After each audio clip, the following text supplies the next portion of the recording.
자, 지난주부터 거부권을 대통령이 자꾸 행사하면 상설특검이라는 제도를 활용할 수가 있다. 상설특검을 일단 설명해 주세요. 상설특검은 19대 때 법안이 통과돼서 만들어진 제도인데요. 한 번도 실행이 안 됐었다가 세월호 참사 관련돼서 진상규명을 위해서 한 번 딱 사용된 적이 있는 특검입니다. 상설특검은 특검을 누가 하느냐를 정하기 위해서 상설특검 후보 추천위원회를 만들게 돼 있어요. 근데 그 위원회는 7명으로 구성이 되는데 7명 중에 1명은 법무부 차관, 또 1명은 법원행정처 차장, 판사예요. 이 사람은. 그 다음에 대한변협 회장이 당연히 들어가고 나머지 4명을 국회에서 추천하게 돼 있습니다. 법에는 거기까지만 돼 있어요. 국회에서 추천하는 4명을 어떻게 뽑을지 등에 대해서는 국회 규칙으로 다 넘겨놨어요. 법이 아니라. 법이 아니라. 그런데 국회 규칙에는 제일 규모가 큰 교섭단체와 그 다음 규모의 교섭단체가 2명씩 뽑는 걸로 되어 있습니다.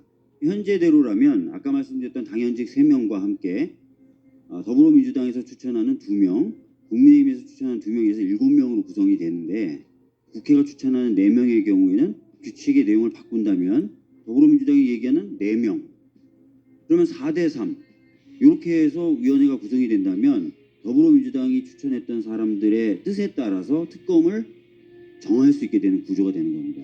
또 하나의 장점은 있는 법을 활용하는 거기 때문에 대통령의 거부권의 대상이 되지 않습니다. 그래서 단점이 좀 있습니다. 첫 번째는 우리가 추진해왔던 그 특검보다 규모가 좀 작아요. 규모가 어떻게 작냐면 이런 거는 막아뜨는 건 다 편집해 주시는 거죠? 기존 특검법은 파견검사 20명을 받을 수 있는데 상설특검법은 파견검사를 5명 받을 수 있어요. 특별검사보를 기존 특검법은 3명을 둘 수 있는데 상설특검법은 2명을 둘 수 있습니다. 그리고 수사관은 40명, 30명 이렇게 돼 있고요. 수사기간은 우리가 통과시키려고 했던 특검법에 비해서 10일 짧아요. 근데 아까 말씀드렸던 대로 수사 인력이 적다 보니까 10일도 사실 작은 차이다라고 얘기하기 어렵겠죠. 거부권 대상이 안 되는 장점이 있지만 단점으로 보면 수사 인력과 기간에서 좀 아쉬운 점이 있다라는 말씀을 드리겠습니다. 추천위원회 7명이잖아요. 근데 그중에 4명을 이준석으로 바꿔버리면 4대3에 대해서 지금 추진하고 있는 특검처럼 야당이 추천하는 사람을 특검으로 추천할 수가 있어요. 그러면 대통령은 임명하여야 한다고 돼 있거든요. 지금 국민의힘에서 뭐라고 그러냐면 헌법재판소를 끌고 가자 이거를 권한쟁의 심판해가지고 그 핑계로 지금 헌법재판소 가 있으니까 임명을 안 한다. 지난번에 방통위 상임위원 민주당 몫을 대통령이 임명 안 해버렸거든요. 임명 안 해도 된다는 조항이 없어요. 조항이 없는데 법제처의 유권 해석을 기다린다. 그러니까 법제처의 유권 해석을 기다린다는 건 거짓말이고 실제로는 법제처한테 유권 해석하지 마 해놓고 그 기간을 계속 늘리는 거예요.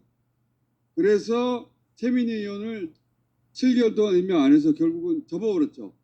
이쪽에서 어차피 안 할 거니까.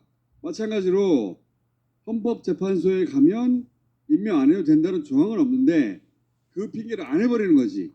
그러면 그 자체로 법률 위반이에요. 맞습니다. 이 법에는 후보 추천위원회에서 후보를 추천하면 3일 이내에 대통령은 임명할 수 있다가 아니라 임명하여야 한다로 돼 있어요. 그러니까 법적 의무를 대통령에게 부과합니다. 단 헌법재판소 가면 안 해도 된다. 이런 거 없단 말이에요. 그런 조항도 없어요. 어떤 예외적 상황이 발생했을 때 3일이란 기간을 안 지켜도 된다. 이런 조항이 없어요. 그렇기 때문에 헌법재판소에 뭐 권한쟁의 심판을 하든 헌법소원을 하든 그것을 이유로 법에서 규정한 임명 의무를 피할 수 없습니다. 법률 위반이 되는 건 맞아요. 단 3일 이내에 특검을 임명하지 않으면 어떻게 한다가 없어요. 법률에. 그런 대통령이 있을 거라고 상상 안 한 거지. 임명해야 한다 그러면 임명 무조건 하는 거라고 할 거라고 생각했는데 윤석열 대통령은 그런 대통령이시잖아.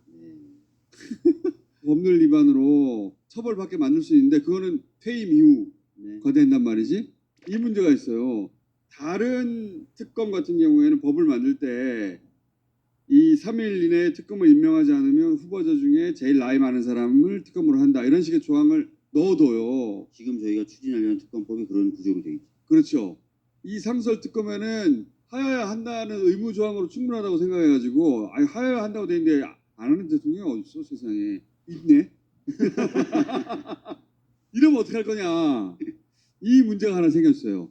법을 위반하는 방식으로 정치를 하거나 통치를 하는 대통령은 없죠. 그것도 아주 당당하게 법을 위반하는 없었어 이때까지.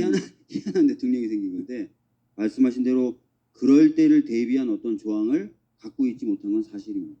그거를 어떻게 보완할 것이냐. 계속 저한테 이제 그거 연구하라고 지금 그러니까 계속 박주민 의원을 제가 모시는 이유가 뭐냐면 법을 개정하려고 그러면 거부권으로 막아버릴 테니까 국회 규칙 가지고 이게 되나?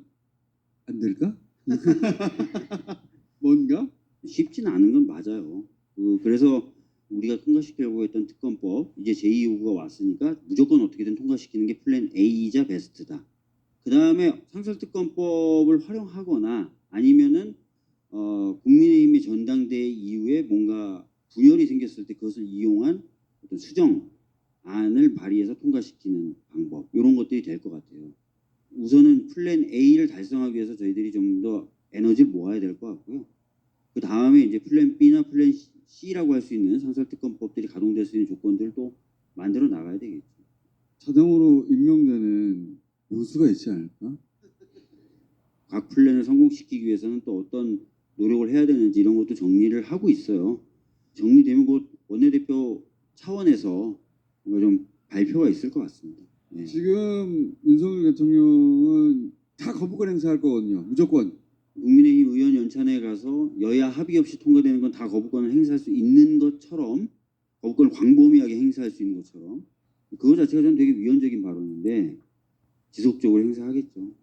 그렇죠. 그러니까 이 최상명 특검을 하자마자 거부권 행사했고 이제 재결 돌아올 텐데 만약에 한동훈 당대표가 되면 추천 방식을 어떻게 하자느니 특검을 어떻게 하자느니 이런 자기가 의견을 낸 바가 있으니까 그러면 너 의견 받아줄 테니까 이번에는 통과시켜 줄 거야? 이런 딜을 해보겠다는 거 아니에요. 네. 그러려면은 뭔가 많이 양보해야 되겠지. 그런 방식으로라도 한번 추진해보자. 이게 하나 있는 거죠. 그래서 그런 방법이 하나 네. 있는 거죠. 그리고 또 하나는 상설 특검에 구멍을 찾아줘요. 제2요구는 자기 권한이거든요. 권한인데 상설특검법의 경우에 법률상 임명 의무가 있는 걸 거부한 아예 준수를 안 하는 거거든요. 그건 그러니까 법률 위반이지. 그래서 자기 권한을 행사하는 거하고 네. 법률을 위반하는 거는 상당히 좀 다르다고 봐요. 본인도 그런 부담을 가질 거예요. 그러니까 권한을 행사하는 경우에는 탄핵 사유가 안 되는데 법률 위반의 경우에는 탄핵 사유가 됩니다. 그 자체가 탄핵 사유죠. 그렇죠. 사실. 명백한 법률 위반이거든요. 그럼 명백한 탄핵 사유가 돼요. 특히 국민의힘 쪽에서는 야 명백한 법률 위반이 드러난 게 아무런 것도 없잖아를 가장 대표적인 대의 명분으로 삼고 있었는데 이거는 3일 동안 임명을 안 하는 순간 바로 법률 위반이 되고 그러니까 이 상설 특검을 그러면 꼭 특검을 하기 위한 목적 하나만 두고 하지 말고 그게 만약에 안 되면 그 법률 위반으로 탄핵의 사유를 쌓는 것으로 쓰기 위해서라도 3일 내 특검 임명하지 않으면 후보 중에 누군가 자동 임명되는 그 방법도 찾아봐줘요. 열심히 연구하겠습니다.